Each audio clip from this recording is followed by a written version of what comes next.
Hello, friends. Welcome to Creative Medicine. In this lecture, we will learn about Antigen. What does superantigen causes? Superantigen causes polyclonal activation of B cells. Actually, the superantigen will mainly bind non-specifically. It binds non-specifically to V beta region. It binds non-specifically to V beta region of T cell receptor of T cells, and this will lead to the massive release of increased release of cytokines occurs, which will cause polyclonal activation of B cells.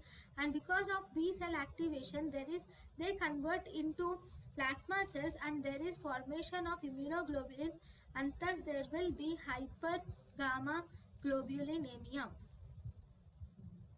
Thank you. Which part of the bacteria is mostly antigenic? Mostly antigenic is proteins are mostly antigenic. So if you wanted to write the antigenicity in decreasing order, first proteins, then followed by carbohydrates, then we have these are followed by lipids, and the least antigenic are nucleic acids. So proteins are most antigenic. Thank you.